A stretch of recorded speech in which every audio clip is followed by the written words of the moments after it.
So now we're on to item 7D1. Mr. Igneri. This is the item that was tabled from the last meeting. It is item number 1, resolve that the Honorable Mayor Harry W. Rilling is hereby authorized to sign the agreement entitled Master Municipal Agreement for Right-of-Way Projects with the State of Connecticut in accordance with the letter dated June 27, 2014. I'd like to say that this is not a new agreement. This is a renewal of an agreement that's been in place for some 10 years, and it's worked. It does simplify the process. Also, we, the Common Council, have to approve each project. The project isn't decided by the state. There are other cities. Well, I should also say it also would have to approve, the council will also have to approve any taking of property. Other cities who have used this, such as Stamford, have commented that it works, it simplifies the whole process. So with that, I hope everyone will vote for it. Now, I know there are a number of questions from council, so I have asked Attorney Diane Belz-Jacobson to join us. I believe she's there. Ms. Jacobson, would you please come down to the podium? And as she's making her way down here, I'd like to thank her because of the extra effort she put into being here tonight. Oh, great. We also have Mr. Schumento here from the DPW to answer any questions from you. Good evening. My name is Robert W. Ike. I'm a supervising property agent with the State of Connecticut, Department of Transportation Division Rights of Way. As indicated, the Master Municipal Agreement came out of the lien process of the State of Connecticut from the Governor's Office to the Department of Transportation. Essentially, the present system, if you don't sign MMA, is that we would have, if you have a project that has federal money, 80% federal, 10% state, 10% town for the right-of-way, or under the federal local bridge program, 80% federal, 20% town, you would do an individual agreement for every project. The Master Municipal Agreement is good for 10 years, and you don't have to do an individual agreement for every time you have a project for the next 10 years. The authorization will be by a PAL. So, for instance, East Avenue, Project 102-297. We have not been able to move forward with that project because the city has never signed the old agreement. Now we have the Master Municipal Agreement. If you approve the Master Municipal Agreement, we will send a PAL to the mayor. We will send a PAL to the mayor, which will authorize, it'll spell out the cost of the right-of-way, what the city's responsibility is as far as their percentage, and what the state says, and what the federal government is. The mayor signs that, and we move ahead. No longer will you have to have an individual agreement every time you have a DOT project with federal money here in the city of Norwalk. And so far, 113 towns have signed the Master Municipal Agreement. In the event if you don't sign the Master Municipal Agreement, we will have to harken back to the old system. But the state does not want to utilize the old system. We desire to use the Master Municipal Agreement. It streamlines the process, it streamlines the time. None of the rules relative to property acquisition change. Everything stays the same. All this does is eliminate the need for an individual agreement every time you have a DOT project for the next 10 years. I'll be willing to answer any questions you may have. Mr. Sarasis. We had a very nice discussion outside. Yes, sir. And I expressed the fears of many people that it would expedite property being taken quicker. No, sir. No, it doesn't. I just would like you to explain what you explained to me in the hallway in here. The process, Because it was very informative. the process is still the same. If, for the East Avenue project, if you sign the Master Municipal Agreement, then we'll send the PAL to you. If you don't sign the Master Municipal Agreement, we'll send the old-fashioned agreement that you've utilized for the past years. The right-of-way acquisition process cannot start I'll tell you, either you sign the master municipal agreement or you sign the old agreement. The process stays the same. We still will send the official letter of intent to acquire to each property owner. We will still either appraise the property, make the offer to the property owner, negotiate with the owner, and if the owner is not willing to accept the state's offer, we're not able to reach an agreement with them, we'll acquire the property under the state's power of eminent domain. The property owner, once we take title to the needed property right, property owner will have 6 months from the notice of condemnation to file an appeal and go before the trial referee to decide the final compensation. State will have title, will be acting as an agent for the city, or the city can opt to do the right-of-way themselves. Well, most towns and cities request the state, because we have the expertise, we're the real estate professionals, undertake the right-of-way acquisition activities. Acquisition process does not change on an MMA. Property owners are afforded all their rights on a Uniform Act. Mr. Livingston. Thank you. Just a couple of questions. If you can confirm a couple things I think I read in the agreement. First, I think this may be obvious, but I wanted to just confirm it, that this agreement and the PAL only applies to projects that are specifically approved by the council, right? So Exactly. if we don't want a project, we don't sign. Exactly. There's no relevance. Exactly. And that's even outside of either the right-of-way agreement or the MMA. Anytime there's a municipal project, the town has to support the project before it moves forward. So if the town doesn't send a letter of support, say it's a local road project, if the town doesn't, we can't get design approval to move ahead unless the town supports the project.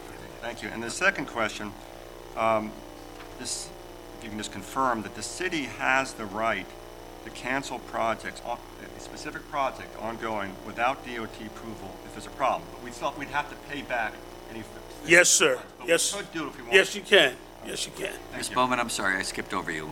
You were Does he next. mean, I'm sorry, Ms. Wolf, does that mean after we've already approved it? Okay. Ms. Bowman? First, I'm hearing something different from what I've been hearing, which is there is an option.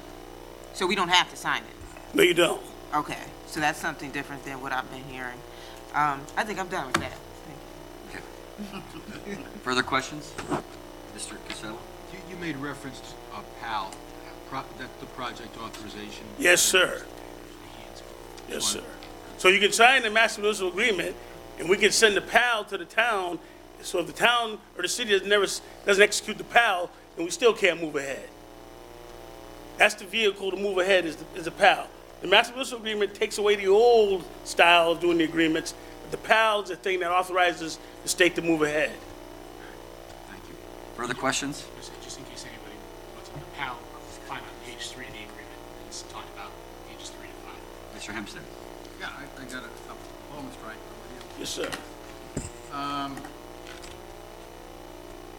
trying to figure out, so when we sign this PAL, because I'm hearing two different things, I want to make sure I'm clear. One person just said it goes project by project, and there's a form letter that you have with this, but the other one says this is good for 10 years, and all you have to do is send it to the mayor. So when the mayor gets the PAL, say you sign the master municipal agreement, then we send the PAL to the mayor. The mayor still has to be authorized by the council to sign the PAL. I don't think there's any municipality that just gives the first elected official power just to willy-nilly sign any document. So the mayor would still, I think by your charter, the mayor would still have to come back, get authorization to sign the PAL. Ms. Jacobson, did you want to? Mr. Jacob, can you clarify that, because in the document, it says it just sends the mayor for signature. So, Right, but I don't know what your authority here is in the city of Norwalk for the mayor to sign documents. Process is it would go through the council authorizing me to sign. Exactly.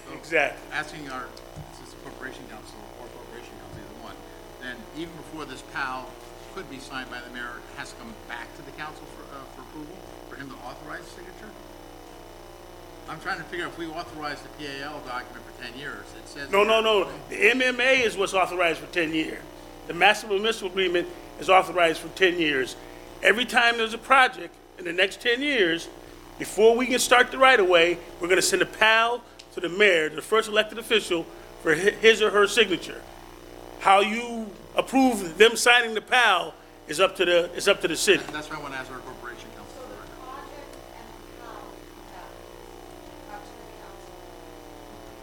council has to do formally authorizing the mayor to execute the PAL. Yes, and in addition to that, we still have to, the council still has to authorize the individual contracts for the project itself. It's just the way it's worded in here, it seems like it's. Well, there's also city funds available. Yeah, that's it. Right, Well, I know it's different. So I can't spend 20,000 or 20% of the money for a project. Oh, I know. Yeah. It's a good question.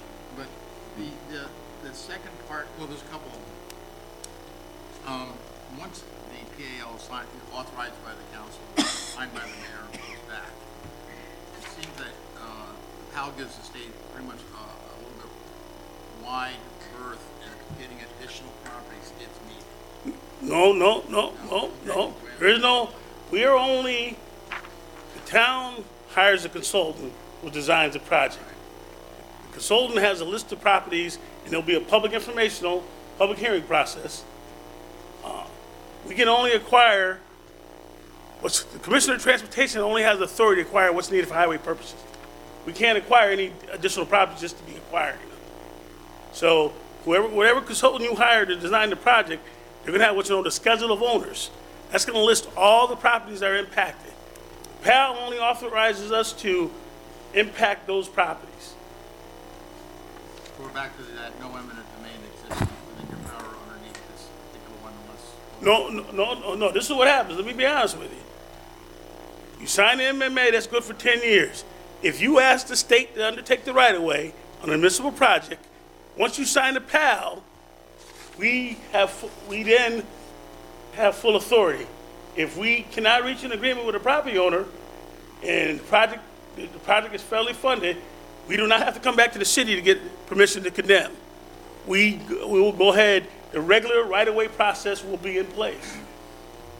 Once you sign the PAL, you've authorized the state of Connecticut as to acquire the right-of-way on behalf of the city of Norwalk. Just to confirm, you did say a minute ago that we could cancel. If you so desire, if you so desire, you can write into the commissioner and say, we want to stop the project. Mr. Hempstead? That's right, yeah, 'cause they have a couple. Is there any penalties associated with, the cause that the city and the project either doesn't perform according to the state? You have certain ways of resolving that issue underneath that. You feel you've inspected a work that the city has contracted for that involves state money, you're not happy with the work, sending out letters of correction or adjustment. Well, Are there any penalties associated? I'm in the real estate. I'm not in part of the construction inspection. Okay. And the city's already signed the construction MMA and the engineering MMA. The only one that hasn't been signed by the city is the right-of-way. Are we bound by it was attachments, so I'm asking, it's a code of ethics from the state. If you sign the PAL, then are this body and the city obligated to follow the state Well, ethics standard? if you're doing the right-of-way, yes, you are. If we're doing the right-of-way, the state of Connecticut is. See, if you send a letter saying, we request the state of Connecticut take on the right-of-way activities, you've taken yourself out of the right-of-way acquisition process. The city has. The city opts to take on the right-of-way acquisition themselves. An agent from my office will supervise the city.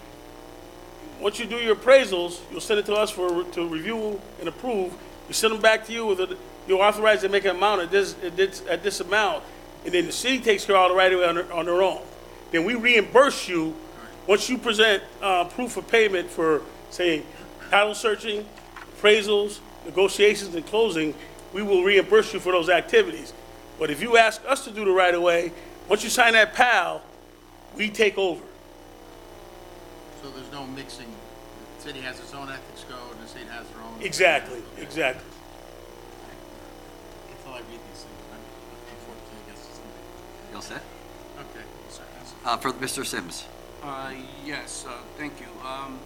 My question to you is, on the properties that you use eminent domain on, once those projects are completed, do you actually revert back and give the property back to the city or back to the homeowners, or? Well, most acquisitions, and for East Avenue, to my knowledge, there's no total take or right to remove buildings.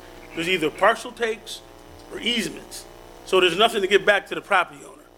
And if there was a total acquisition, we keep if there's any excess property, it's kept by the state. But for the East Avenue, and there's another local bridge project, there are no total acquisitions. There's nothing to go back to the property owner. It's either a partial take or an easement, and or temporary rights, right to grade, right to reconstruct driveway. So there is nothing to go back to the property owner. Okay, thank you. Mr. Bonifant? Thank you. Thanks for your candor. I appreciate, pretty straight answers. Yes, sir. We don't get that too often. No, I'm just kidding. No, I'm just kidding. Everybody's pretty good. But I appreciate all the information you're giving us. What's the difference between signing a general agreement like this that's good for 10 years and attaching the same terms to every project anyway, other than, quote, streamlining it, and then all of a sudden something goes forward and, we go, how'd that happen? But go ahead. There's really nothing. When this first came out, this new MMA, I was old school.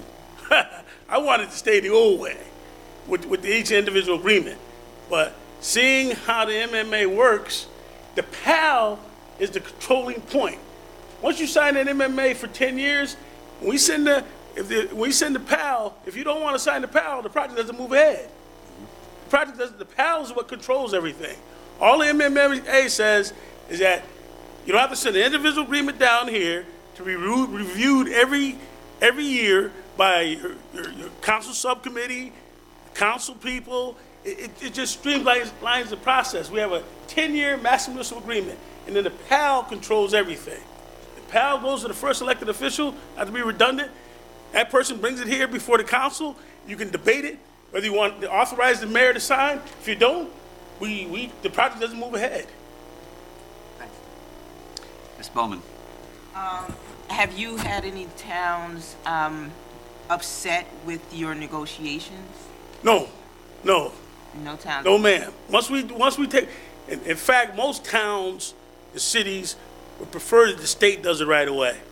Because if we have to invoke eminent domain, most towns don't like to do eminent domain on their citizens. They'd rather the state take on responsibility of the right-of-way acquisition process. When we go to the property owner, we explain that this is a municipally funded, sponsored project, sponsored by the city of Norwalk. The city has requested the state to undertake the right-of-way acquisition activities. Property owners are afforded all rights and responsibilities under the Uniform Act. And once the citizen hears that, they're fine. It's most of the right-of-way acquisitions are 80% are friendly. Only less than 20% of the people don't accept the offer, and out of that 20%, only less than 2 or 3% actually file an appeal and go to court. Most people accept the state's offer. We don't try to lowball anybody. We don't try to. That's unethical, and it's against the law. It's against the Uniform Act. We're utilizing federal funds, so we've never. I've been doing this for 32 years, and we've never had any issues. So just clarify for me, so the corner of East Avenue was taken by? State of Connecticut. We took three homes in the bakery. Under? That was under state money from the Office of Rails. That was not. That was Office of Rails. Yes, that was a state. That's going to be used for future rail parking, and for future. If we have projects in the area, they're going to use that for staging. Right now, the Office of Rails is working with Norwalk Parking Authority to put up parking until such time as the state is ready to use that property for construction purposes, for parking for the train station. And you are from which department? I'm from the Division of Rights of Way. Okay. We purchased those properties. So tell me about the rails over near where between the police station and Townhouse Gardens, which is right next to South Norwalk train station. Yeah, Sono Gardens? Yes. Yes, we're utilizing 100% state funds. We are from Greenwich to New Haven. We are replacing 6 substations. So that construction you see going on behind Sono Gardens. We acquired property rights from Sono Gardens. We're building a substation there. That's what essentially is going on. So are you giving that back to them eventually? Well, we didn't buy the property in total. We bought what's known as a construction easement, which is temporary. And once the job is over, we're going to release that construction easement, and that property goes back to the Sono Gardens. Vast majority of that work is being done in the state rail right-of-way. We only needed that property in order to build the substation. Once we're done, the parking lot, the barriers, all that's going to come out. We're going to repave that parking lot, and the citizens will be back to normal. So what agreement was that done under? There's no agreement. Had no city funds. It had nothing to do with the city. That's a state-sponsored project under the Office of Rails. Because they were told that it was going to take 2 to 3 months, and then they were told it was going to take 2 to 3 years. So that's the type of thing that I want to make sure that folks are protected against. And knowing different things like that. They're all set. Believe me, they're all set. Yes, ma'am. They've been compensated. They went to court. They got more money. Okay. If there's any problems, they have called me. I have gone down and we have dealt with them. So once we're done, not to be redundant, we will take our barriers out. We'll regrade and repave the parking lot, put down new grass, and we'll go on our way and put that dumpster back where it was. Okay, well, I'm good to know there's a process. Further, Yes, sir. Mr. Corsello. In the past, each project had its own right-of-way agreement. Yes, sir. Yes, sir. There's going to be one master agreement. No. There's one MMA for the next master municipal agreement for the next 10 years. Each project will have a PAL, their own PAL. I understand that, but previously, each project had both. No. Each project only had a right-of-way agreement. There were no PALs. No, you didn't. That's the beauty of the master municipal agreement. You don't need that cumbersome right-of-way individual agreement for each project. Once you approve that, we're good for 10 years. The PAL is what will be the controlling factor for each project requiring right-of-way. The PAL is new. We didn't have. Exactly. PAL is brand new. Thank you. Further discussion, Mr. Sorasas. I have a couple parts to this. I thought Mr. Igneri said that we are renewing what's existing, so how is it? No, I don't mean no disrespect to you, sir, but the master municipal agreement is brand new. It's not something we're renewing. No, it's not. It's brand new. You have yet to sign it. Okay, so You have yet to sign it. when it was stated earlier that we're renewing what already exists. He may have been suggesting that the MMA is taking the place of the individual agreement, the old agreement. That's what it's doing. My next, it's not really a question, and it's theoretically based, and it might not be for you to answer, it might be for one of our attorneys to answer. But my concern is for the 20% that are unhappy. And we're talking about agreement that goes 10 years out. So I'm looking at it from a political point of view and what happens in politics. And it's not a reflection on our council now but it's a reflection on what may be happening over the next 10 years by who gets elected to sit in these seats. And my concern again is for that 20%. What happens theoretically if the council is top-heavy, that is hell-bent for development, with a controlling majority that can fulfill their politically motivated vision and basically point the finger at the state, and that way that 20%, in other words, you have a council of 15 people. If either party wins and they have a vision on how to develop the city, and you know every time that they're always going to win the vote, what protects those 20%? That's why I don't think you can answer this. Well, the PAL does. Once you sign the MMA, if you don't want to go ahead with the project, just don't sign the PAL. But this is why, and I respect your opinion, sir, but this is why I don't know if you can answer this, because we're never going to go back and negate the PAL, because the council has become top-heavy, and they're worried about their political vision. Okay, that's an internal to the city. Exactly. That's internal to the city. But I'm bringing it up because it's something I think all of us here are obligated to think about, because you're giving us information telling us that 20% of the people are unhappy. about takeovers. But I don't think things change because of this arrangement. So, because each time a project comes before you, that's a possibility, that the council could support it or deny it. The MMA doesn't change how that mechanism works. Because under the old way, the individual project would come before you. Under the new way, you have the PAL coming before you. I understand that. I still worry about the 20%. If we're all in favor of taking somebody's property, it doesn't matter how much that 20% complains, and all of a sudden, they become a true minority in trying to protect what they built their whole lives to have, and maybe they just don't want to move. Maybe they don't want the money. Maybe they don't want to buy another house on the other town. No matter what happens, if we have a council that has a vision, that PAL will never be turned back. So that 20% is never going to be like heard or even like thought of. No, but I'm worried about that would still hold true if you had a council bent in that direction, whether or not we go to the old way of doing business Right. or go to the PAL. Each Right. individual PAL will have to be approved by the council. So I'm sorry, Mr. Mayor. So in other words, whether it's the old system or the new system, the outcome will still be the same because it's basically we're the ones that control the outcome. Right. Yeah. And basically, we get away with like giving it off to the state and not taking on the burden of the blame. We get to pass the buck. We're not answering to our people that way. Well, you can be, because as the project is designed, you have participation in the design, and it's the design of the project that determines what properties will be affected. And just as a point of clarification, and correct me if I'm wrong, the master agreement provides essentially for an agreement with the state as to what the legal terms are of the agreement, which essentially will be repeated in every single agreement that would come for you in the, basically under the Right. old process.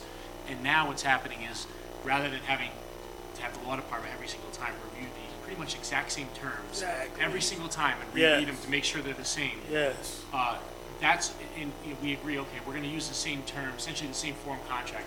What's before you every time is the PAL, which is essentially a summary of the substantive terms for the project. Is that- Exactly. So so bottom line is, you're essentially voting on each project as you have in the past. The only thing that you're not going over is the boilerplate legal terms, Yes. which you wouldn't be looking at anyways because they're the same every single time. Exactly. And that's what's it's streamlining the process because it's allowing law departments throughout the state of Connecticut to not have to read an entire cumbersome agreement, rather just reading a summary of terms, which essentially expedites the process for everybody. Is that a fair statement?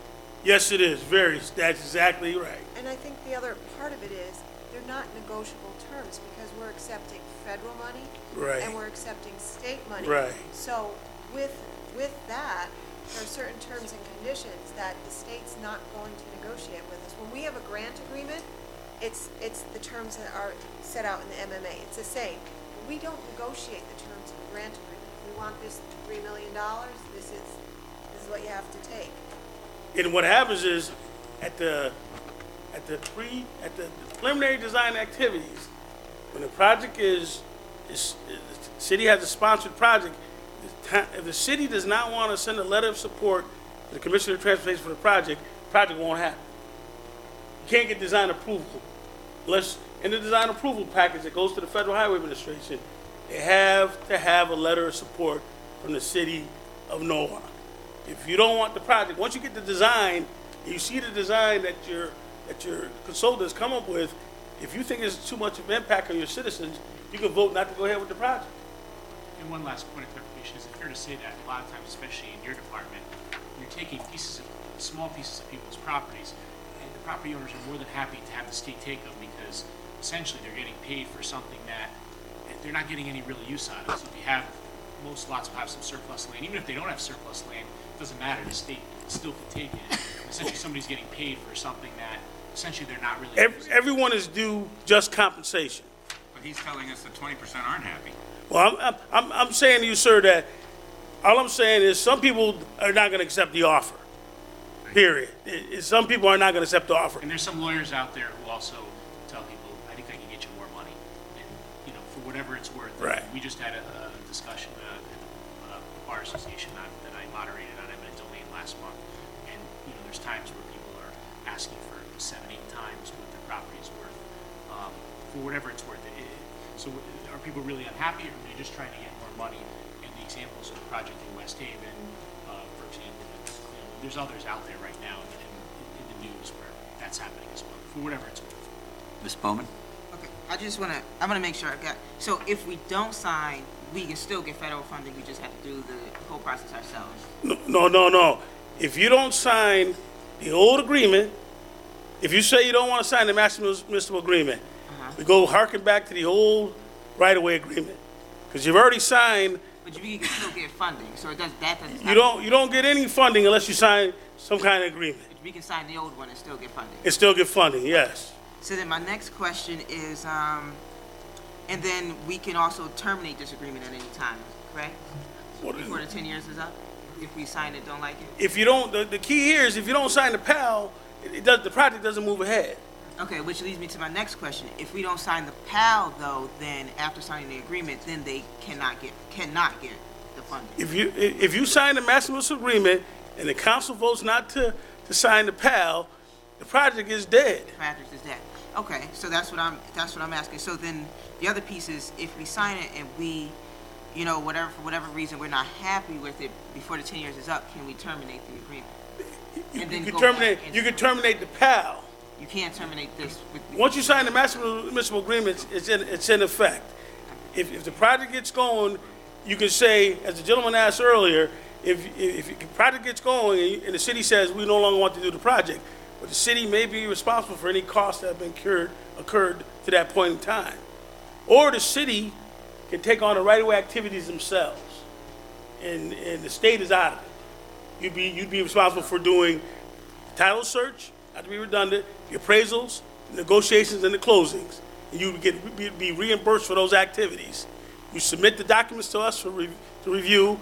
If everything is in as it's supposed to be, we will then certify to the Federal Highway Administration, and they'll release the construction money.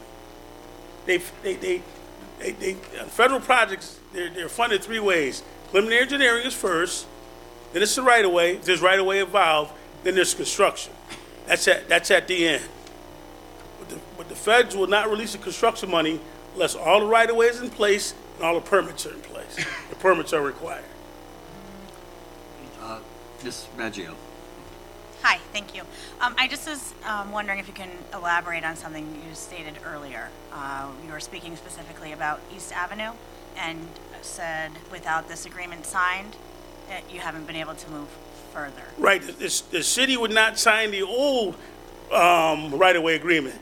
So we have design approval. All we don't have is the money in place. Is because the city would never sign the right-of-way agreement, so we can't move ahead. Thank you. Mr. Corsello? This has been very helpful to me. If I understand what you're saying is, in the past, each project had a right-of-way agreement. Yes, sir. And basically, the essential terms were always, the boilerplate language was always the same. Yes, sir. And the only essential terms that were unique to each project are what now is going to be contained in the PAL. Exactly. And the boilerplate language is going to be out of the equation, so it's going to streamline the process. Yes, sir. So materially, nothing's really changing. Exactly. Other than you don't have the old right-of-way agreement. That's it. Thank you. Further discussion, Mr. Hempstead? If the municipality, I got 2 more questions, right? First of all, I've had dealings with you, Mr. Reich, before, and I will just tell this council, and they're good, it's business stuff from the company I work for, that you always got a straight answer from this guy, no nonsense, but he's very helpful with every one of his projects. I'm just saying, I'll speak for his personal integrity, speaking before us tonight. Having said that, if the municipality decides it wants to do the right-of-way taking, and then gets partially down the process, or for whatever reason decides, you know what, we better let the state take over, is that a new PAL, or? Yes, sir. That would be a new PAL, yes, sir. Is there any penalties, or do the city give up any rights by doing that method? In other words, It'll be see, I don't know how far down the city has gotten. Say the city has done all the title searches. The city's gonna want to be reimbursed for those costs. Say the city's done all the appraisals. The city's gonna want to be reimbursed for all those costs. So generally, it's not good that if the city decides to do the right of way, then the city does the right of way. If the state does the right of way, then the state does the right of way. We don't jump ships midstream. all right, the reason I ask this is because the East Avenue one has been the bone of contention for a long time for a variety of reasons. And I think that, so in this case, the city could take upon its own, we're gonna handle the right of ways. Yes, sir. You can send a letter and say, we're gonna handle it. I think it answers Mr. Thrash's concerns too, about, how does government work, and, but that's the story of everything. Yeah, I know. Majority rules. There's a lot of property impacts on there. Let me just warn you. Yeah. Mr. Livingston? That's all right. My question's been answered. No, Yes. I just want, for first point, I had some concerns, they were answered very well tonight. I know the old process, even a little more convoluted, because I know we used to have sometimes do several separate resolutions to get one of these things passed for one project.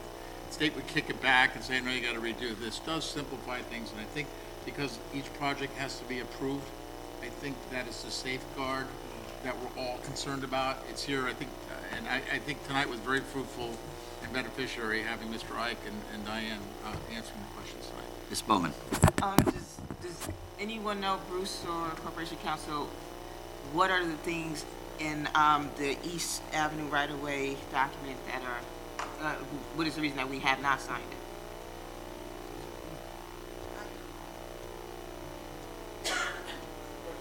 The East Avenue right-of-way. East Avenue right-of-way project, just for East Avenue. It is under design, and until we get the final design, we get it to the state under our design program, and the council, the consultant that's doing that, and then we would initiate the agreement with the state, the MMA, through PAL, to do the negotiations and the plans and the appraisals for each of the easements that we have to take along East Avenue. It has nothing whatsoever to do with the bridge or the property taking that they were talking about earlier for the staging area of the bridge. So it's not done because we're not finished. It's just not done because we're not finished. We're not finished with the final design. So this wouldn't necessarily expedite it or anything. It's just not, we're not done with it. No. Further discussion? Mr. Bonifant? Thank you. Only part, something's bothering me here. You're involved with the Walk Bridge project too, with acquiring properties back there, right? Yes, sir. Okay, from what you're saying is that people are allowed to get their properties back. As you asked Ms. Bowman and Mr. Sims over there, you answered their question. People can get their properties back, but I asked Mr. No, I've never said, I never said people can get their properties back. He said no. Most acquisitions are either partial takes or easements. In the case of the Walk Bridge, we're acquiring properties in total, significant number of properties in total. Property owners will not get those properties back. Even when you're done with the project? Even when we're done with the project. You have no use for the area anymore? Well, you won't be, there's not any, see, you gotta remember, the Commissioner of Transportation can only acquire what's necessary for transportation purposes. All those projects will be used for the physical Walk Bridge. So there is nothing to give back to the people. Well, after the project is built and you take back the construction equipment, you're sitting on an empty lot and the guy can't get his property back? What happens is, if the property is deemed excess, excess to the needs of the railroad system, then it's deemed excess, and there's a statutory requirement for the release of excess property. But to my knowledge, there is no excess property associated with the Walk Bridge at this time. That will not be determined until after the project is completed. But I think what we're talking about is a construction easement situation, where there was an easement only for Right, construction purposes. right. If it's a construction easement, yes, and we're done, similar to Sono Gardens, when we're done, we acquired a construction easement. Once we're done, we're gonna take up our barrier, repave and replant, and the property goes back to the property owners. But if you're talking about a total acquisition of a property, where the state takes the fee to the entire property, we have not yet determined if there's going to be any excess property. Everything is going to be needed for the walk bridge. And Rich, furthermore, to answer your question, if they make a determination now, they're going to take a simple look to the property, and at a later date, there is some excess left over. 10 years later, the property owner they took it from doesn't have like a right of first refusal. Right, You know, it's State, the city. it's statutory. It's statutory. Yes, once the state takes it, even if there is some excess, when they take fee simple to the property, meaning they take total ownership of it, then there's no like right of first refusal for that property owner to get any part of it. That answers your question. That's a state process, nothing to do with the city. Mr. Sims? Yes, my question here also with the Walk Bridge as well as with Sono Gardens as well as with East Avenue Bridge. Now, are any of those properties where you're gonna, you're using the acquisition where you're taking the property totally forever, or are you just using the easement or the partial? There is some properties that are going to be construction easements, where we temporarily take either a portion or all the property just for construction purposes. Once the project is done and we release that construction easement, that goes back to the property owner. But generally, a construction easement is either vacant land or it might be a portion of an improved property. If we acquire the property in total, for some of the properties on the Walk Bridge, we are going to be using them for construction purposes. But once the walk is done, and if those properties are deemed excess, they will then be they would be put back out for public sale through the statutory process. I guess that's what I'm saying. Thank you. That did clarify. Mr. Livingston and Mr. Sorasas? Thank you. I just want to go back and clarify something, because we've been talking about the East Avenue project a little bit, and I want to just confirm what I think I'm hearing, which is this agreement is really not affecting the East Avenue project. What I'm hearing is that if we sign the agreement, assuming that the city, and by city I mean the council, approves the project, and Mr. Cemento and his team come up with the plan, and they want to move forward with it, if they sign it, if they want to do that today without this agreement, they have to go through a separate agreement.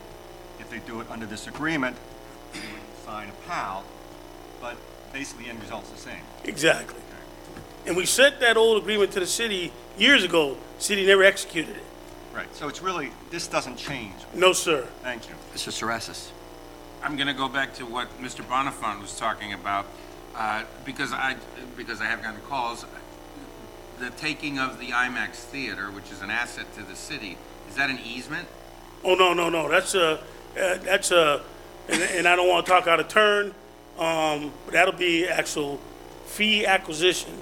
So Exactly. So we're losing an asset that helps the city, and we are not going to get that property back. I don't want to speak Excuse on. me, if I may interject, we've had some preliminary discussions with the DOT. At this point, we don't know the manner in which the DOT, if there is going to be any taking there, will take it. For example, whether it would be an easement or whether it would be a fee simple acquisition.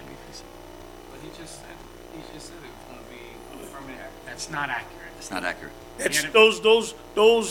Those negotiations and talks are still going on with the city. Okay, let me say that. It's a different. Okay, Yeah. right. That's We had a meeting last week. Right. And we ironed out a lot of the wrinkles regarding that. So as of right now, it's not going to be a fee simple. At some point, I will report to the council with regard to all issues pertaining to the Walk Bridge project. Now, is the Walk Bridge gonna be under this MMA? no. The Walk Bridge project is funded with the right of way is funded with 100% FTA funds. There are no city funds involved in it with the Walk Bridge. Any further discussion? Further questions? Seeing none, Mr. Igneri has moved the item. Mr. Mayor, can I call for a roll call vote?